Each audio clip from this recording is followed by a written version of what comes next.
ಸಮಾಜದಲ್ಲಿ 3 ತರ ಜನ ಇದ್ದಾರೆ.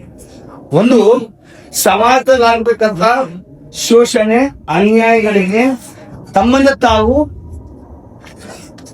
ಎದುರಿಸಲಾಗದೆ ಮೃತ್ಯು ಆಗ್ಬಿಡ್ತಾರೆ, ಕುಳಿತಾ ಹಿಂಗಿದ್ದಾರೆ.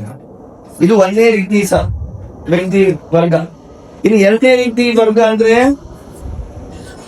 ಸಮಾಜದಲ್ಲಿರುವಂತಹ ಅನ್ಯಾಯಗಳನ್ನ ಮತ್ತು ಅಸಮಾನತೆಯನ್ನ ಹೊಂದಿಕೊಂಡು ತಮ್ಮನ್ನು ತಾವು ಕೊಯ್ಕೊಂಡು ಜೀವನ ಮಾಡ್ತಕ್ಕಂಥವ್ರು ಎರಡನೇ ಕ್ಯಾಟಗರಿ ಮಾಡ್ತಾರೆ. ಮೂರನೇ ಕ್ಯಾಟಗರಿ ವರ್ಗ ಬಂದವರು ಸಮಾಜದಲ್ಲಿರುವಂತಹ ಅನ್ಯಾಯ ಅಥವಾ ಅಶಾಂತಿ ಅಸಮಾನತೆಯನ್ನ ತೊಡೆದು ಹಾಕಿ ತನ್ನ ಮನಸ್ಸಿನಲ್ಲಿರುವಂತಹ ಆ ಒಂದು ಸಮಾನತೆಯ ಒಳಗೂಗನ್ನ ಇಡೀ ರಾಷ್ಟ್ರ ಜಾತಿಗೆ ಪಸರಿಸುವಂತೆ ಮಾಡಿದ್ದಾರೆ. ಅಂತವ್ರನ್ನ ನಾವು ಯುಗ ಪುರುಷ ಅಂತ ಕರೀತೀವಿ. ಅವ್ರನ್ನ ನೀವು ಡಾಕ್ಟರ್ ಬಿ.ಆರ್. ಅಂಬೇಡ್ಕರ್ ಅಂತ ಹೇಳಿದ್ದಾರೆ.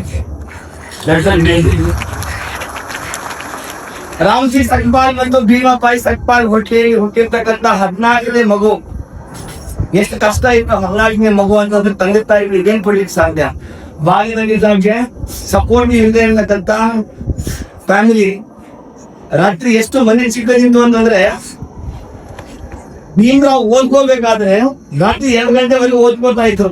ಯಾಕೆ ಅಂತಂದ್ರೆ 2 ಗಂಟೆಗೆ ಪಾಪ ಬಂದು ಬರ್ಕೋಬೇಕು. ರಾತ್ರಿ ಸಕ್ಪಾಲ್ ಡ್ಯೂಟಿಗೆ ಹೋಗ್ತಾ ಇದ್ರು. ಇದ್ರು ಮಲ್ಗೋದಕ್ಕೆ ಒಂದೇ ಜಾಗ ಇತ್ತು.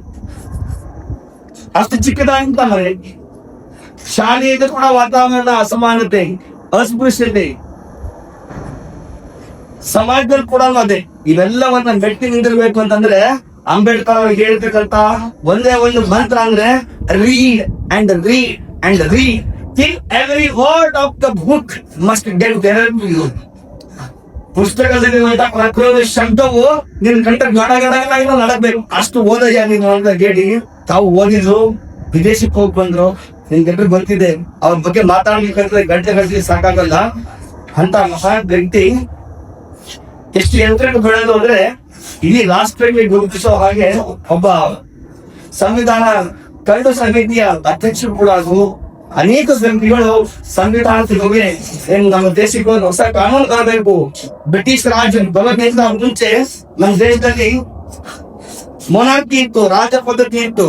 ರಾಜ ಪದ್ಧತಿ ಆದ್ಮೇಲೆ ಬ್ರಿಟಿಷ್ ರಾಜ್ ಬರೋದು. ಬ್ರಿಟಿಷ್ ರಾಜನ್ನ ಓಡಿಸಿ ನಮ್ಮ ದೇಶಕ್ಕೆ ನಮ್ ಸ್ವತಂತ್ರ ಬಂದ ನಮ್ದೇ ಕಾನೂನು ಮಾಡ್ಕೋಬೇಕಾದಂತಹ ಸಂದರ್ಭ ಬಂದಾಗೆ ಡಾಕ್ಟರ್ ಬಾಬು ರಾಜೇಂದ್ರ ಪ್ರಸಾದ್ ಅವರು, ಸರೋಜಿನಿ ನಾಯ್ಡು ಅವರು ಅಂತ ಅನೇಕ ಗಣ್ಯ ವ್ಯಕ್ತಿಗಳ ಜೊತೆಗೆ ಇವರು ಸೇರಿ ಡಾಕ್ಟರ್ ಭೀಮರಾವ್ ಅಂಬೇಡ್ಕರ್ ಅವರು ಉತ್ತಮ ನೇತೃತ್ವವನ್ನು ಹೊಂದಿ ಕರಡು ಸಮಿತಿಯ ಅಧ್ಯಕ್ಷರಾಗಿ ಭಾರತದ ಸಂವಿಧಾನವನ್ನು ತಂದುಕೊಟ್ರು. ಬರೀ ಸಂವಿಧಾನ ಅಂದ್ರೆ ಸಾಮಾನ್ಯವಾಗಿರ್ತದಲ್ಲ, ಹೆಣ್ಣು ಮಕ್ಕಳಿಗೆ ಹಕ್ಕನ್ನು ಕೊಡ್ತಕ್ಕಂಥದ್ದು ಹಿಂದೂ ಕೋಡ್ ಇದು.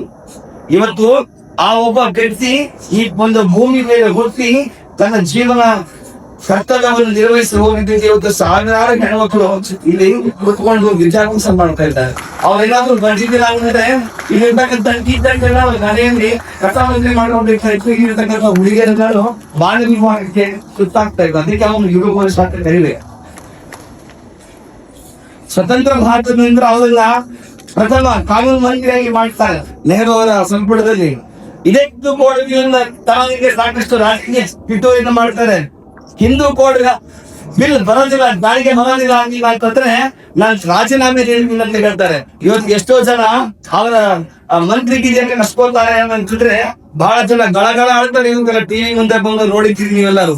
ಆದ್ರೆ ಅವರು ಸಮಾಜ ಸೇವೆಗೆ ನಾನು ಹಿಂದೂ ಕೋಡ್ ಬಂದಿಲ್ಲ ಅಂತಂದ್ರೆ ನಾನೇ ಕಾನೂನು ಮಂತ್ರಿ ಆಗಿರಬೇಕು ಅಂತ ಹೇಳಿ ಹೋಗ್ತಾರೆ. ಅವರ ಸಾವು, ಅವರ ಕೊನೆಯ ದಿನಗಳು ಬಹಳ ದುರಂತ. ನಿಮ್ಗೆಲ್ಲರೂ ಗೊತ್ತಿರಲಿ, ಅವರ ಒರಿಜಿನಲ್ ಸರ್ನೇ ರಾಮ್ಜಿ ಸಕ್ಪಾಲ್ ಅವ್ರ ಮಗ ಆಗಿರೋದ್ರಿಂದ ಭೀಮರಾವ್ ಸಕ್ಪಾಲ್, ಭೀಮರಾವ್ ರಾಮ್ಜಿ ಸಕ್ಪಾಲ್. ಆ ಸಕ್ಪಾಲ್ ಅನ್ನುವಂತ ಒಂದು ಬ್ಯೂಟಿಫುಲ್ ಟೈಟಲ್ ಅನ್ನು ಹೋಗಿದ್ದು ಅವರ ಗುರುಗಳಾಗಿರ್ತಕ್ಕಂಥ ಕೇಶವ ಕೃಷ್ಣಾಜಿರಾವ್ ಅಂಬೇವಾಡೇಕರ್ ಅಂತ ಹೇಳಿ.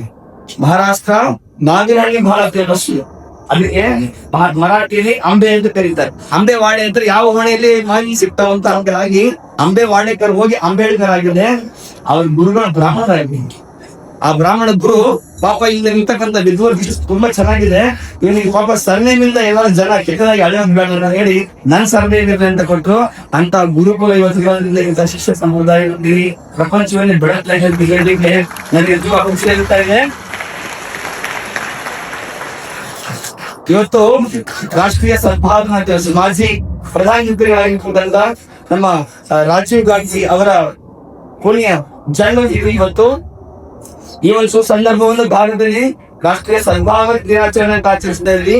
ನಮ್ಮ ದೇಶದಲ್ಲಿ ನಾವೆಲ್ಲರೂ ಜಾತಿ, ಮತ, ಪಂಥ, ಧರ್ಮ ಮತ್ತು ಲಿಂಗ ಎಲ್ಲವನ್ನು ಹೊರತುಪಡಿಸಿ ನಾವೆಲ್ಲರೂ ಸಮಾನರು, ನಾವೆಲ್ಲರೂ ಒಂದೇ, ನಾವೆಲ್ಲರೂ ಏಕ, ನಾವೆಲ್ಲರೂ ನಮಗೆ ಯಾವ್ದು ವ್ಯತ್ಯಾಸ ಇಲ್ಲ ಅನ್ನೋ ಸಾಧನೆಗಳ ದಿವಸ ಒಂದು ಕೋಇನ್ಸಿಡೆನ್ಸ್ ನೋಡಿ.